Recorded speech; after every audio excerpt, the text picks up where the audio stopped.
Welcome to the clinic. Today we're diving into an explainer on a condition that brings so many frustrated people through my doors. Have you ever noticed a ringing, buzzing, or hissing sound that literally nobody else can hear?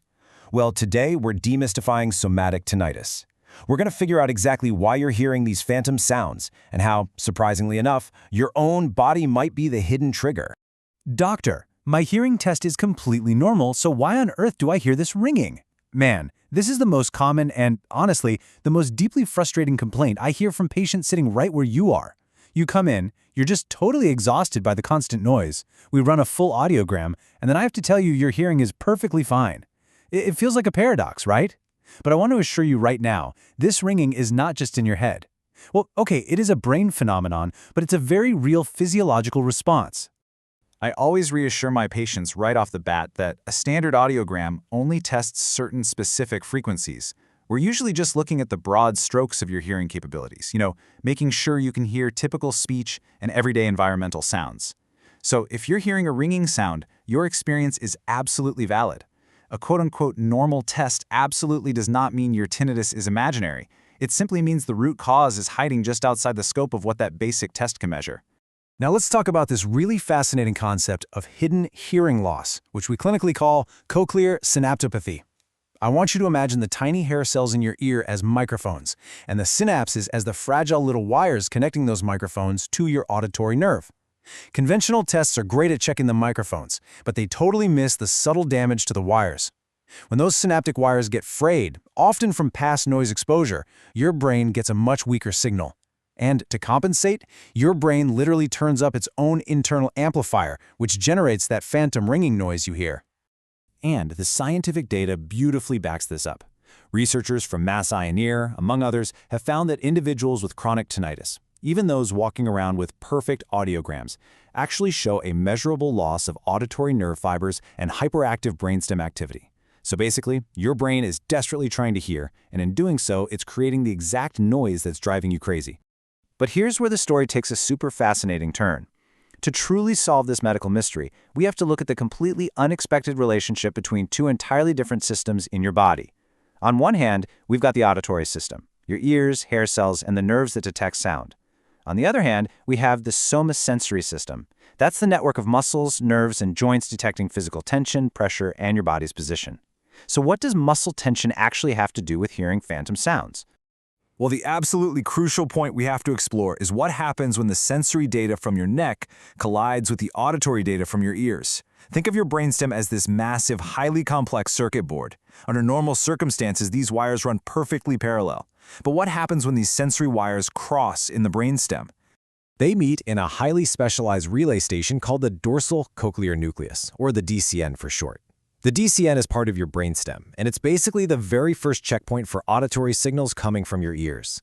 But here's the kicker. It also receives sensory signals from your muscle position sensors, particularly from your head, neck, and jaw. When there's nerve damage, or even that hidden hearing loss we talked about, the DCN becomes hyperactive. It becomes incredibly vulnerable to getting its wires crossed after an injury or a bout of inflammation.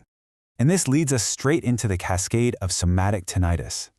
Let's say a large muscle in your neck, like the sternocleidomastoid, goes into a severe spasm. Or maybe there's some inflammation from a jaw issue. That muscle fires a distress signal straight to the DCN.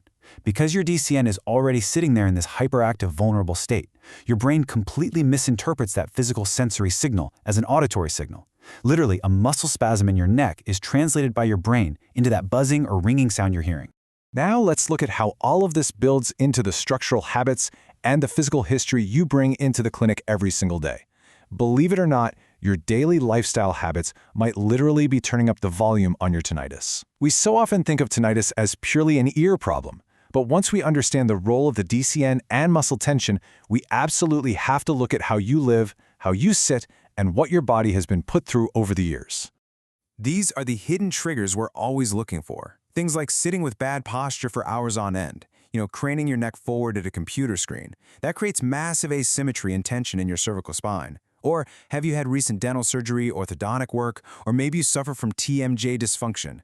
That kind of inflammation aggravates the trigeminal nerve. Even an old whiplash injury from a minor car accident years ago can create the exact muscle imbalances that spark somatic tinnitus today.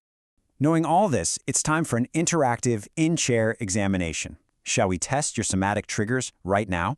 I actually want you to participate in a quick self-screening with me right where you're sitting. This is the exact same thing I do with my patients to figure out if their tinnitus has a somatic, physical component that we can actually treat. Okay, try these maneuvers with me. Step 1. Clench your jaw and teeth tightly together and just hold it there. Take a brief pause right here and really listen. Now, step 2. Place your hands on your forehead and press your head forward against your hands to create resistance. Hold that for a second. Finally, step 3. Turn your neck as far left and then as far right as you comfortably can. As you do these movements, listen closely. Does the pitch or loudness of your ringing change? Does it get louder, softer, or change frequency? Astonishingly, 80%. Literally 80% of patients with neck or jaw dysfunction experience a noticeable modulation, meaning a distinct change in their tinnitus when performing those exact somatic maneuvers. If you noticed a shift just now, you are absolutely in the vast majority of somatic tinnitus sufferers. And hey, if your pitch or volume just changed, I know it might seem a little alarming at first, but that is incredibly validating news. Why? Because it proves your tinnitus is tied to a physical trigger that we can actually treat. It means the source of your phantom sound isn't just some permanent, irreversible ear damage. It's a physical, muscular, or structural issue. Locating that physical trigger is the absolute critical first step to repairing the signal. For my patients with a somatic component, I typically write a prescription for relief that focuses on the body. This often includes targeted physical therapy for the cervical spine to correct that posture and iron out those muscle imbalances.